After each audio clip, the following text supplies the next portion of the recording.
Hello and welcome friend, मैं हूं मुजफ्फर चौधरी और आप देख रहे हैं हमारा यूट्यूब चैनल परफेक्ट रिएक्शन। दोस्तों, एक दफा फिर हमारे साथ मौजूद हैं आदित्य जी अमेरिका से। तो welcome to the show sir, नमस्कार। नमस्कार मुजफ्फर भाई, आपको और आपके चाहने वालों को हमारा नमस्कार। और नया साल भी शुरू हो चुका होगा, जब ये हमारी वीडियो देख रहे होंगे तो नया साल होगा। तो आपको भी मेरी तरफ से बहुत मुबारक हो, बधाई हो नए साल की। और तमाम जो हमारे देखने वाले हैं उन सबको भी नए साल की बहुत ही शुभकामनाएं, बहुत ही मुबारकबाद कबूल हो। हमारी तरफ से भी सबको शुभकामनाएं और मुबारकबाद। बढ़िया रहे नया साल, नई नई चीजें आए, खुशियां आए सबकी जिंदगी में। बिल्कुल।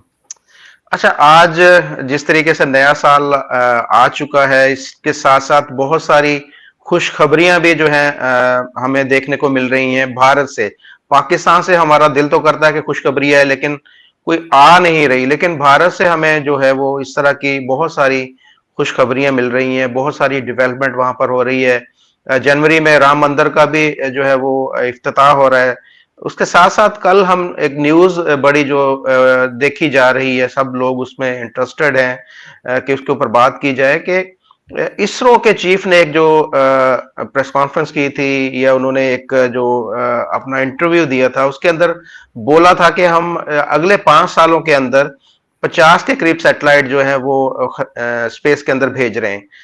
तो असल में जो न्यूज है वो आपने मुझे बताया कि न्यूज ये है कि इंडियन एयर फोर्स ने ये रिक्वेस्ट की है इसरो को कि हमें 100 के करीब जो है सैटेलाइट दी जाए, मिलिट्री सैटेलाइट।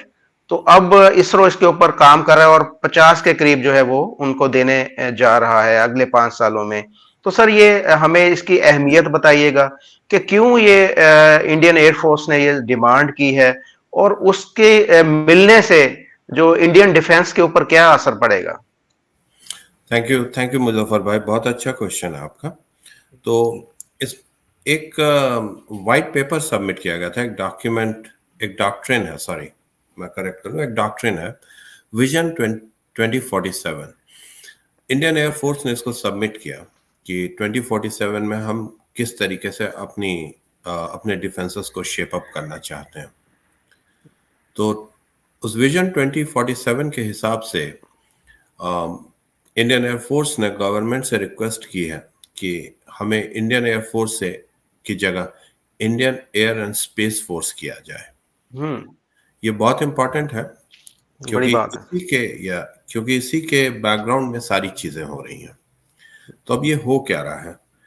अभी तक जो लड़ाई होती थी, 100 साल पहले जो होती थी, वो जमीन पे लड़ाइयाँ होती थी, फिर समंदर में भी हुई, फिर आसमान में सेकेंड वर्ल्ड वॉर से शुरू हुई।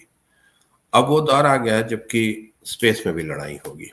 मतलब जमीन से 50 मील ऊपर, वहां से लेकर 200-300 माइल के रेंज में लड़ाइयाँ होंगी, जहां पर एक दूसरे के सैटेलाइट जो है वो ब्रेक किए जाएंगे, अटैक किया जाएगा, एक्सेट्रा।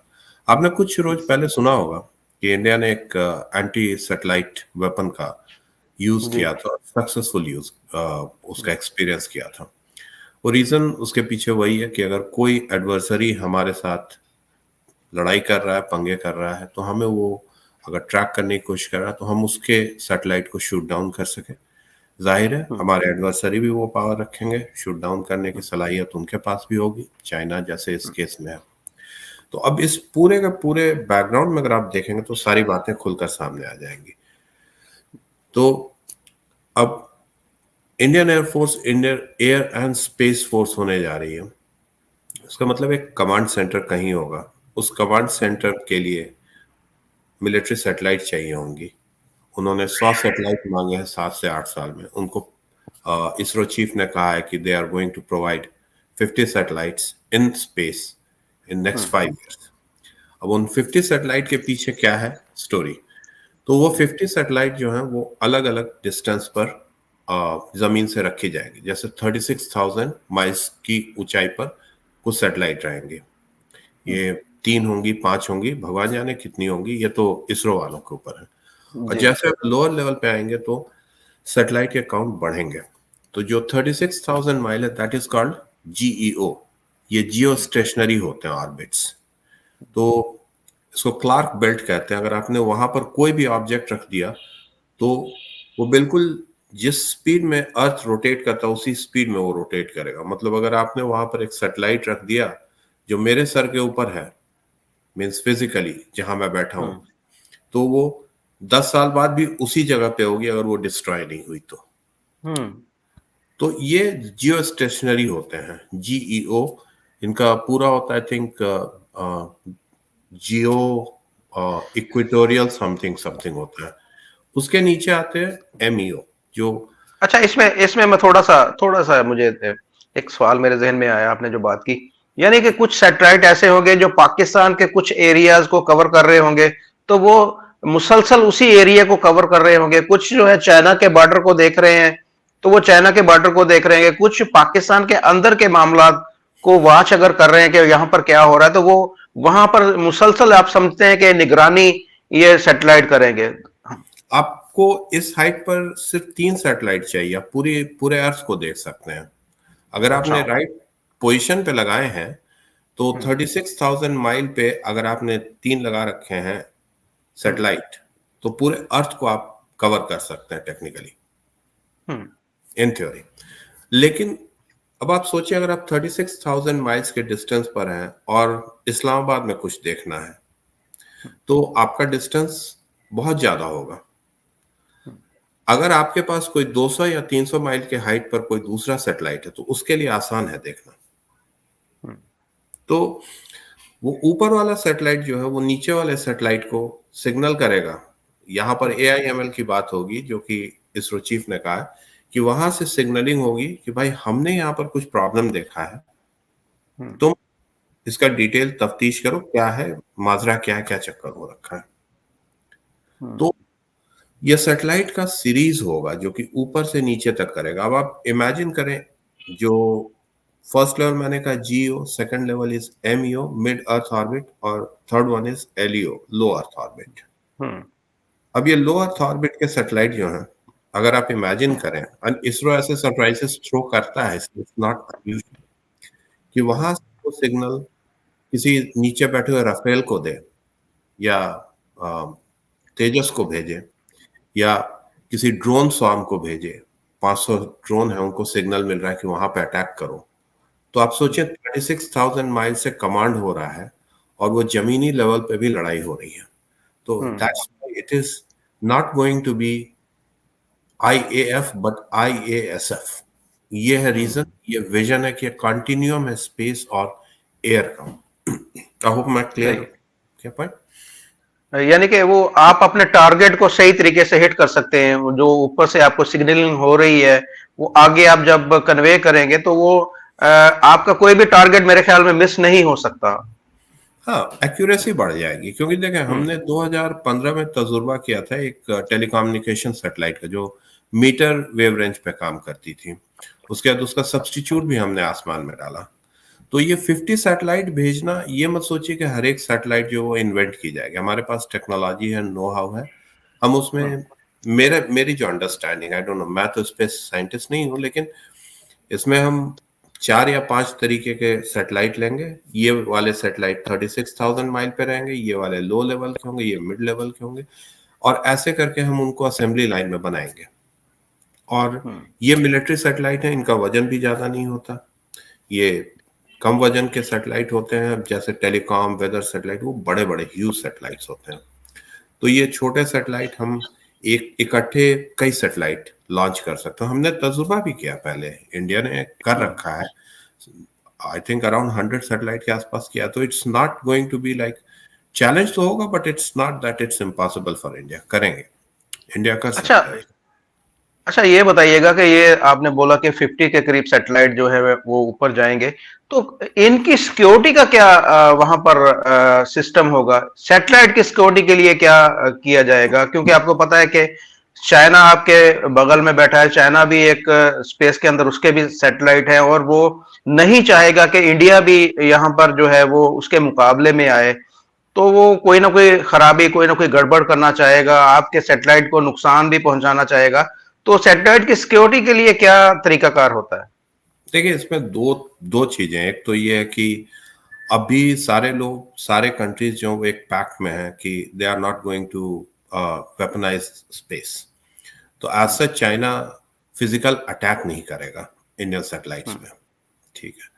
फ्यूचर में जब कभी हो जाएगा, वहां पर होना है इवेंचुअली, तो हर एक जगह पर ये हथियार जाने ही जाने हैं। अभी तो सभी आराम से बैठे हों, बट कोई ना कोई इस रूल को तोड़ेगा, फिर सारे जाएंगे स्पेस में। तो फिजिकल सेफ्टी की वो बात है। दूसरा जो आपने कहा सेफ्टी, उसका एक एस्पेक्ट है सॉफ्टवेयर की सेफ्टी। जैसे मिलिट्री सैटेलाइट है, तो क्या इनके पास इतनी ज्यादा प्रोसेसिंग पावर होगी कि छोटा सा सैटेलाइट वहीं स्पेस में सारी प्रोसेसिंग करेगा, या फिर ये कि वो वहां से डेटा लेकर के धरती पर बैंगलोर में या कहीं पर भेजेगा, वहां पे प्रोसेस होगा, फिर वो सिग्नल भेजेंगे दूसरे सैटेलाइट को कि नाउ यू फोकस देयर। क्या प्रोसेस होगा मैं नहीं जानता, ये तो इसरो वाले बताएंगे, जो कर रहे होंगे वो बताएंगे, और या फ्यूचर में निकल करके आगे आएगा। तो उस केस में वो जो मैंने ये पॉइंट क्यों उठाया, क्योंकि जब वो डेटा वहां से आ रहा है, तो क्या उस डेटा को कोई बीच में कैप्चर कर सकता है? अगर मेरे पास पूरे पाकिस्तान का डेटा है और मान ले तालिबान ने चोरी कर लिया, तो तालिबान प्रैक्टिकली कुछ भी कर सकता है, पॉसिबल है, मतलब एनीथिंग इज पॉसिबल। तो मैं डेटा की सेफ्टी कैसे करूंगा? प्लस ये जो डिवाइसेस हैं, क्या इनमें जो इंटेलिजेंस है उसके लिए क्या सॉफ्टवेयर अपडेट भी होंगे या नहीं होंगे? या एक बार कोड कर दिया गया, हार्ड कोडेड है चिप में, क्या होगा, कैसे होगा? अगर उनको अपलोड किया जाएगा तो जाहिर है कि सिक्योरिटी का एक और इश्यू होगा, कैसे उसको यहाँ से वहां करेंगे। पर इंडिया ने करके दिखाया है, जैसे चंद्रयान में हुआ था। चंद्रयान में प्रोग्रामिंग हुई, लास्ट मोमेंट पे उसको लिफ्ट किया गया एक पॉइंट से, और करीब 2 मीटर या 5 मीटर के डिस्टेंस पे फिर से लैंड करेगा। So things have happened, although it may be कि ये ऑलरेडी प्री बिल्ट फीचर हो, मे बी कोई अपडेट ना हो, that two is possible. But करते हैं लोग, करते हैं कि वहां पर स्टेशन है हाइट पे और यहाँ से अपडेट भेजे जा रहे हैं। तो अच्छा एक और सिक्योरिटी। चीज, जी, अच्छा एक और चीज मैं जानना चाहूंगा कि आपने बोला कि जी सिर्फ 3 सैटेलाइट ही अगर 36,000 माइल से उनको लोकेट किया जाए तो पूरे अर्थ को वो कंट्रोल कर सकते हैं। जैसा कि हमें खबरें सुनने को मिलती हैं कि कश्मीर के अंदर भी कुछ गड़बड़ चल रही है, कुछ ड्रग्स ड्रोन के थ्रू भेजी जाती हैं, वेपन्स भेजे जाते हैं, मनी लॉन्ड्रिंग भी हो रही है। ये सारी चीजें रोकने में मदद मिलेगी या कुछ और भी बॉर्डर के ऊपर गड़बड़ चीजें सारी चल रही हैं, वो चीजें सारी चीजें कंट्रोल हो जाएंगी ये सैटेलाइट जाने से?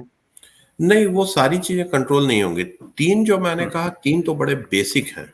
आप सोचें, ये अर्थ है, अर्थ का जो डायमीटर है it is close to 8,000 miles, थोड़ा सा कम है, 8,000, 7,900 समथिंग है, राइट, 7,925, 926 है। तो इतने बड़े रेडियस में अब आप सोचें कि आप 3 सैटेलाइट से कहाँ कहाँ देखेंगे। इट्स लाइक कि आपकी आंखें तो ठीक है देख सकती हैं, लेकिन आप कितने, how far you can reach, right. तो आपको एरिया वाइज फोकस करना पड़ेगा। तो जैसे टेलीकॉम सेटेलाइट है, जैसे एलन मस्क के सेटेलाइट्स ने किया है, तो अगर आपके पास 24 सैटेलाइट्स हैं, तो आप पूरे रीजन, पूरे वर्ल्ड को आप कवर कर सकते हैं in terms of telecom needs. अब यहाँ पर 50 सैटेलाइट्स हैं, और हम यहाँ पर पूरे अर्थ को तो कवर करने से रहे। हमारा रेंज मोस्ट लाइकली होगा मिडल ईस्ट, इसराइल तक होगा, टर्की तक होगा। यूरोप से हमें कोई मतलब नहीं है, चाइना, जापान, जापान से भी हमें उतना मतलब नहीं, पर शायद हमें करना पड़े कवर। तो उतने रेंज में हम करेंगे कवर, तो इट मीन्स कि हर एक सैटेलाइट का मोस्ट लाइकली बैकअप होगा, कि ये यहाँ देख रहा है, ये मुल्तान देख रहा है, दूसरा यहाँ से भी मुल्तान देख रहा है, तीसरा यहाँ से भी मुल्तान देख रहा है। और 2 सैटेलाइट जब आप रखेंगे तो आपको डेप्थ का पता नहीं चलेगा, क्योंकि डेप्थ के लिए आपको एक थर्ड सैटेलाइट चाहिए, एक एंगल पे एक सैटेलाइट होनी चाहिए। 2 सैटेलाइट जब होंगे तो ये 2 सैटेलाइट ऐसे देखते हैं जैसे कागज की सतह पर आप देख रहे हैं, 2 डायमेंशनल है। जब आपको डेप्थ खोजना होता है तो थर्ड सैटेलाइट की जरूरत पड़ती है। अब ये क्यों इंपॉर्टेंट है आपके क्वेश्चन में? क्योंकि बड़े सारे पहाड़ हैं, टेरेन है, चाइना के साथ भी, पाकिस्तान के साथ भी। आपके यहाँ दुनिया का सेकंड हाईएस्ट है काराकोरम, ब्यूटीफुल माउंटेन रेंज।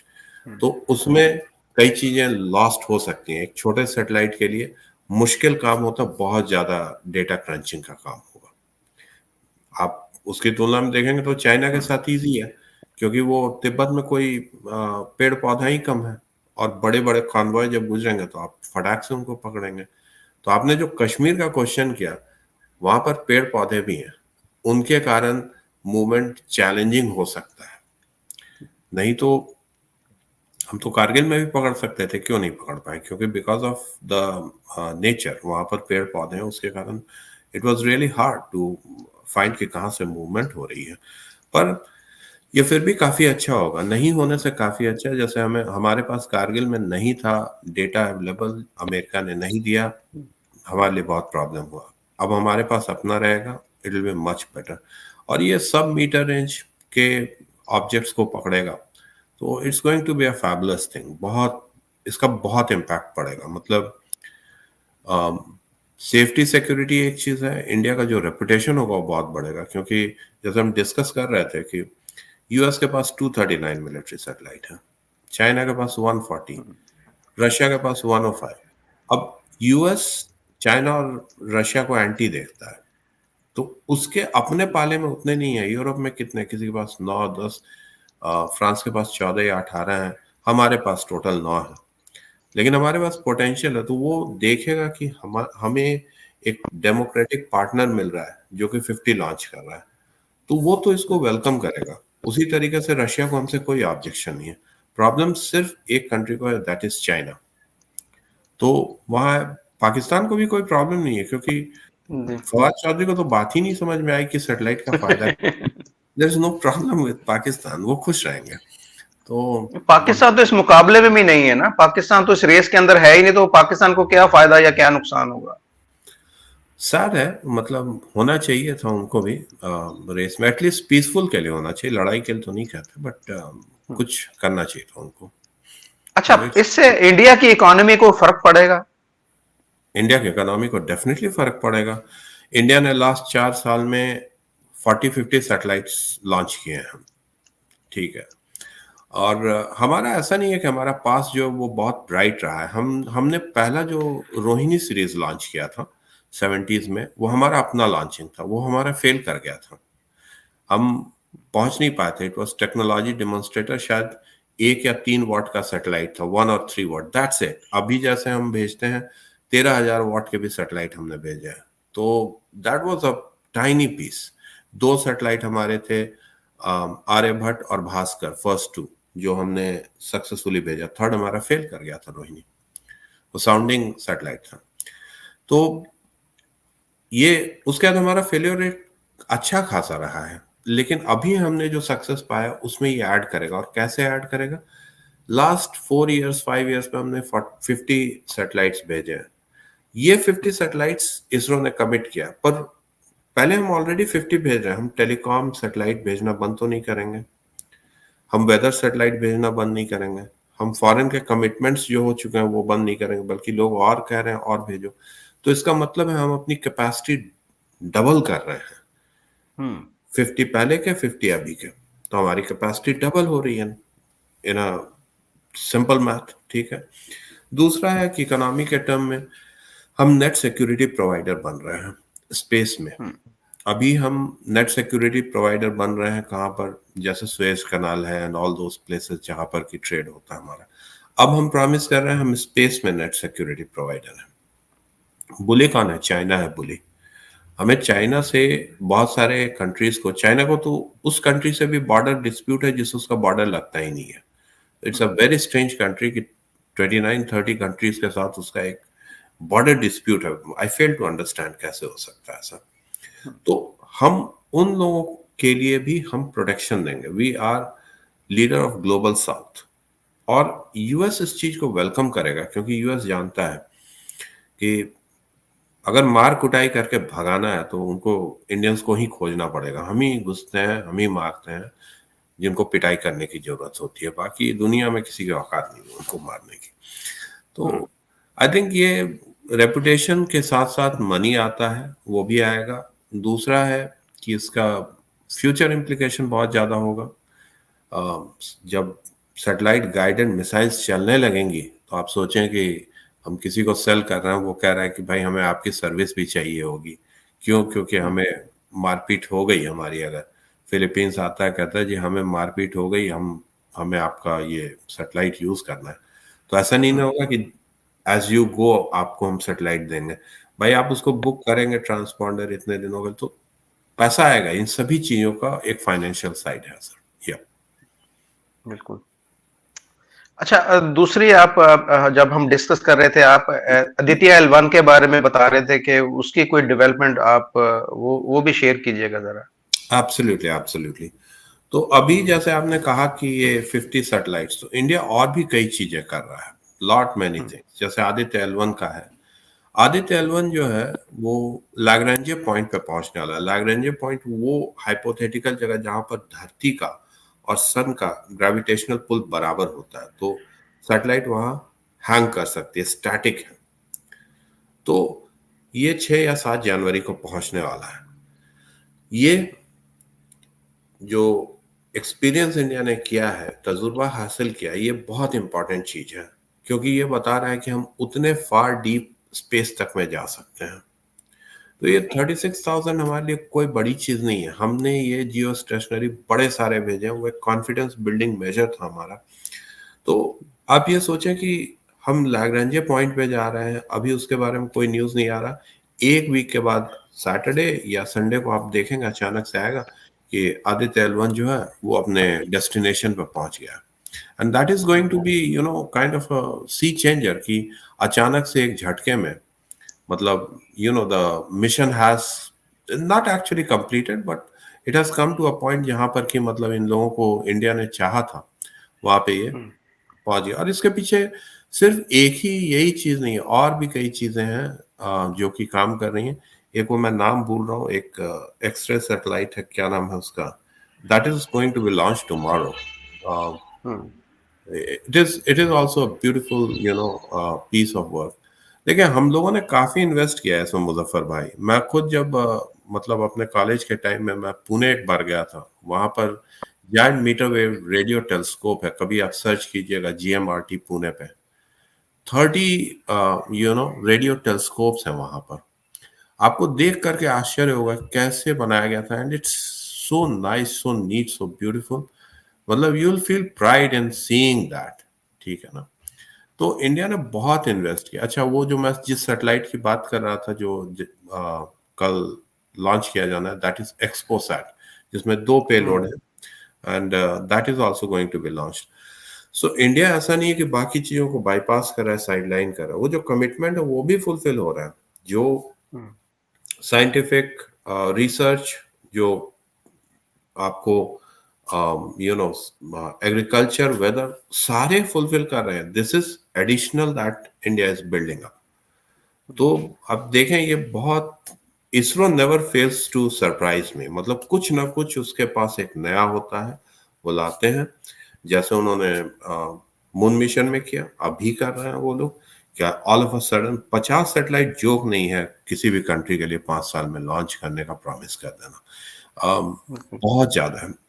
और इसके पीछे एक और चीज मैं बोलूंगा, ये भी हम लोगों ने बात किया था कि एक इंडिया में एक वो बनाया गया, इन स्पेस एक ऑर्गेनाइजेशन बनाया गया है। उसके बारे में आपके दर्शकों को बोलूंगा, डेफिनेटली पढ़िए। It is a masterpiece. 2019 या 20 में बना है। उसमें IAS हैं उसके members, and there are many people from ISRO, बहुत टॉप लेवल के हैं। IISc बैंगलोर के हैं, सारे के सारे, मतलब टैलेंटेड ब्रेन्स उसमें भरे हुए हैं। गोयनका साहब हैं उसमें, इज अ वेरी गुड, वो उन्होंने फोर्ड में भी काम किया, R&D एक्सपर्ट है। So all these people have worked in their own capacity, very respectful and very nice academicians. तो उसने इन स्पेस ने प्राइवेट सेक्टर को स्पेस में लेकर के आए हैं इसरो के साथ काम करने के लिए। तो फायदा क्या है उसका? फायदा ये है कि जैसे आप अम, कोई छोटा इक्विपमेंट बनाना है, कोई ट्रांसपॉन्डर है कुछ इस टाइप का, तो प्राइवेट सेक्टर कैन हेल्प, तो इसरो का वर्कलोड घट जाता है दैट सेंस। और ये एवेन्यू क्रिएट कर रहा है, जैसे स्पेस एक्स है, तो उसी तरीके से इन स्पेस कर रहा है, सेम काम कर रहा है, जो कि इंडिया में बहुत तरक्की ला रहा है। तो it's a multi facet thing जो कर रहे हैं। और ये सिर्फ टिप ऑफ द आइसबर्ग है जो होने वाला है मुजफ्फर भाई। इसको नोट माय वर्ड्स, आज से जब ये अगला इलेक्शन होगा and people will again talk about कि बीजेपी जीतने वाला है, देन दे विल रियलाइज कि जो हुआ था वो 2023 का अनाउंसमेंट था, जो कि उस टाइम में बताया जाएगा कि भाई हम वी हैव द सेकंड और third largest set of military satellites and we are looking to be number 2 or number 1 whatever be the case. हम वो करने जा रहे हैं और वो एक फेदर इन द कैप होगा, जो कि आज लोग उस चीज को एक छोटा सा न्यूज समझ रहे हैं। ये बहुत बड़ी खबर होने जा रही है, इसका बहुत लॉन्ग लास्टिंग इम्पैक्ट पड़ेगा। आप सोचें, अगर हम सऊदी अरेबिया को जाकर कहते हैं कि देखें जी, आपके इंटरेस्ट हम सेव कर सकते हैं, हमारे पास सैटेलाइट में डेटा है, we can track Houthis for you, मुंह मांगी कीमत देने को तैयार होंगे। हमें, बिल्कुल देंगे, बिल्कुल देंगे। हम उनको सिर्फ ये बोलेंगे हम आपको डेटा सेट प्रोवाइड कर देंगे, हम जो उनसे मांगेंगे वो करेंगे। कतर को हम बोलेंगे, वो 8 हमारे नेवल ऑफिसर्स वो बोलेंगे भैया आओ, उनको यहीं पर ऐश कराओ, हम सब उनको ऐश का सामान देते हैं, मजे करो यार। सेफ्टी है, गारंटी है सेफ्टी की, हम आपको दे रहे हैं। आपको साथ में हम अपना तेजस पकड़ा रहे हैं, या अपने जो भी missile system BrahMos integrated missile system दे दें सैटेलाइट बेस्ड, तो आपको और क्या चाहिए? आप चैन की नींद सोएंगे। So it's going to be very different. या बहुत शुक्रिया sir, thank you very much. आपने बहुत ही कारामा चीजें बताई, ऐसी बातें बताई हैं कि जो हो सकता है कि इंडियन जो हमारे व्यूअर्स हैं उन्होंने पहली दफा ये सारी चीजें सुनी होगी। तो आपका बहुत शुक्रिया। अगले फिर किसी प्रोग्राम में आपसे मुलाकात करेंगे। Thank you very much sir. Thank शुक्रिया यू, मुजफ्फर भाई, thank you, thank good you, night. Thank you.